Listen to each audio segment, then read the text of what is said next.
안녕하십니까. 러펀드 이성수입니다. 금융업종에 대한 저평가 이야기는 꽤 오랜 시간 계속 이어지고 있습니다. 한국 증시의 저평가 수준이 계속 지속되는 가운데 금융업종의 저평가가 더 심화되다 보니까 마치 금융업종이 한국 증시의 그림자처럼 비추어지는 것이 현실입니다. 자, 오늘 증시 토크에서는요, 금융업종의 펀더멘탈을 분석해보고 그리고 주가지수 흐름을 분석해 보면서 과연 우리나라에는 금융장세, 개인 투자자분들이 기다리시는 금융장세는 언제 올지, 그리고 그 즈음에 어떤 증시 흐름이 만들어질지에 대해서 생각해 보는 시간을 가져보도록 하겠습니다. 자, 증시 토크를 이어가기에 앞서서 한 가지 전제를 깔고 이야기를 이어가겠습니다. 오늘 증시 토크는요, 절대 금융업종에 대한 추천이 아니란 점을 우리 애청자님들께 강조드리면서요, 담백하게 영상을 보아주시기 바랍니다. 금융업종 같은 경우에는 대표적인 레버리지 산업입니다. 자기 자본으로 이익을 만드는 것보다 고객이 맡긴 예금이나 또는 금융상품을 토대로 해서 모인 자금으로 기업의 이익을 키우는 것이 더 비율이 높기 때문이죠. 자, 그렇기 때문에 금융업 같은 경우에는 업황이 좋을 때는 작은 자기 자본으로도 엄청난 이익과 자기 자본 증식을 만들 수 있지만 업황이 나쁘게 될 경우에는 금융회사 자체가 사라지는 극단적인 특징이 있습니다. 그러다 보니 금융주에 대해서는 여러 가지 엇갈린 평가가 있습니다. 이게 극단적인 잘 될 땐 호황이 정말 뜨겁지만 안 될 때는 극단적으로 회사 존립 자체가 어려워지는 경우도 많기 때문에 금융업을 가치 투자해서 제외하는 경우도 왕왕 있습니다. 물론 저평가된 비율에 있을 경우에는 편입하는 경우도 왕왕 있지만 은근히 가치 투자자분들 사이에서 금융업을 제외하는 경우도 있는 이유가 바로 이 레버리지 산업이라는 특징이 있기 때문입니다. 자, 그런데 이 금융업종 같은 경우에는요, 증시를 볼 때 증시 사국면 중 첫 번째라고 할 수 있는 금융장세 바로미터입니다. 자, 우리가 주식 투자를 공부할 때 증시의 사국면을 꼭 공부를 하게 되죠. 자, 유동성이 시장에 넘치면서 금융업종이 먼저 상승할 때 그것을 금융장세라고 부릅니다. 보통은 이제 금융업종이 먼저 상승한다기보다는 금융업종이 주식시장도 같이 올라가는데 더 많이 팡팡 치고 올라가는 그러한 특징이 나타나요.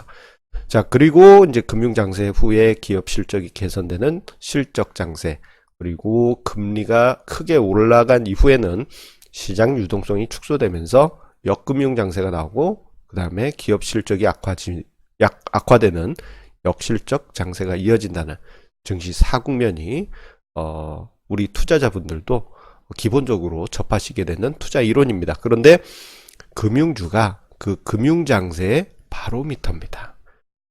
금융주, 증권, 은행, 보험, 요즘은 금융주주사까지 이렇게 포함되는데 예전에는 증권주가 이 중에서도 특히나 먼저 통통 튀는 그런 특징이 있었습니다. 그래서 증권주가 먼저 날아간다 그러면 유동성 장세 오고 주식시장이 어떤 전반적으로 큰 장이 오겠구나라는 그러한 기대감을 가지게 합니다. 물론 과거에 비해서는 이 증시 사국면의 설명력이 많이 떨어지긴 합니다만 투자자들의 투자 심리에는 기대치가 아직도 많이 남아 있어요.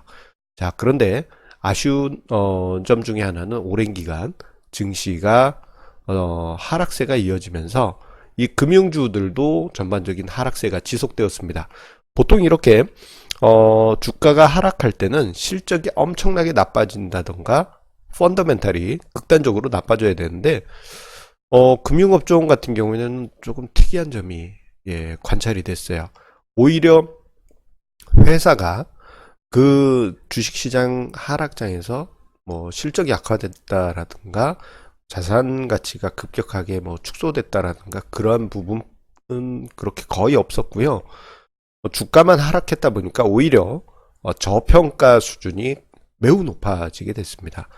예를 들어서 지금 화면상의 자료는 코스피 종합주가지수와 그리고 금융업종 그리고 은행, 증권, 보험의 PBR 지수 그리고 퍼 그리고 배당 수익률 지표입니다. 대표적인 가치 측정 지표라고 할 수 있겠죠. 그런데 자, 코스피 PBR 0.89 요거는 이제 제가 증시 토크에서 자주 언급드렸기 때문에 요 정도 수준인 것 대략적으로 가늠하시고 계실 겁니다. 그런데 금융업종 같은 경우에는요, 보게 되면 금융업종 전체가 0.6, 은행 같은 경우에는 0.37, 증권 0.66, 보험 0.6 수준으로 해가지고 시장 평균보다도 훨씬 아래에 있습니다. 이 흐름이 2011년만 하더라도요, 시장 PBR보다 금융업종 PBR이 더 높았습니다. 이게 거의 한 7, 8년 사이에 역전이 됐어요. 그러면서 극단적인 저평가 수준에 들어갔습니다.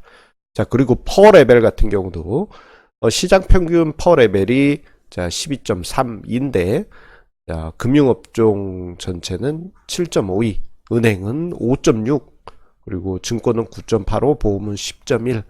이거 뭐 예, 시장 평균보다도 훨씬 낮은 시장 밸류에이션의 평균치를 낮추는 예, 그 업종이 바로 금융업종이라는 것을 확인할 수 있습니다.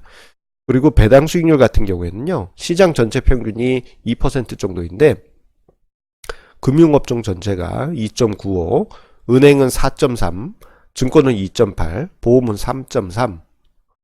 이런 수치를 보여주고 있다는 것은 지금 금융업종 전반적으로 실적 우려감이 있다라고 해서 주가가 빠졌지만 실적 우려감만큼 그렇게 실적이 크게 나빠진 것도 아니고 주가만 크게 빠졌다 보니 밸류에이션이 크게 높아졌다라고 볼 수 있는 것입니다. 자, 이 자료 같은 경우에는요, KRX 홈페이지에 가시면은 밸류에이션 지표 여러분들도 쉽게 찾아서 비교해 보실 수 있습니다. 이러한 특징은 과거 2003년에서 2005년 사이에 초반, 2005년 초반이라고 하죠. 그 사이에 금융업종뿐만 아니라 많은 대부분의 그때 당시 종목들 사이에서도 저런 현상이 있었습니다. 극단적인 자산가치 대비 저평가, 수익가치 대비 저평가, 그리고 배당 수익률은 은행 금리의 2배인 그런 상황이 극단적인 저평가 증시 상황에 서 있었는데 지금 금융업종에서 그대로 나타나고 있는 것입니다. 목이 컬컬해서 커피 한 잔 좀 마셨습니다. 자, 그런데 조금 전에 언급드렸듯이 주식시장 작년 초부터 해서 쭉 하락세 있고 그 이전도 보게 되면은 주식시장이 그렇게 화끈한 상승이 아니었다 보니까 금융업종 자체가 재미가 없었어요. 그렇다고 해서 이익이 나빴던 것은 아니고요. 수익성도 뭐 괜찮았습니다. 그렇다고 뭐 갑자기 뭐 자산 가치가 깎인 것도 아니고 자산도 굿. 그랬음에도 불구하고 금융업종이 증시 침체 분위기 속에 오랜 동안 눌려온 것이 사실이에요. 그러다 보니 금융업종이 상승해야지 금융장세가 펼쳐지면서 시장이 살아날 것이다 라는 뭐랄까 하나의 심리적 언덕 역할을 전혀 하지 못하고 있습니다. 요즘 같은 경우에도 아직도 제자리 걸음만 맴돌고 있지요. 자, 그렇다면은 금융주 과연 언제 치고 갈 것인가? 자, 일단은 결론적으로 말씀드리자면 지금 현재로서는 언제일지는 모릅니다. 좀 대답이 좀 싱겁게 느껴지실 수도 있는데요.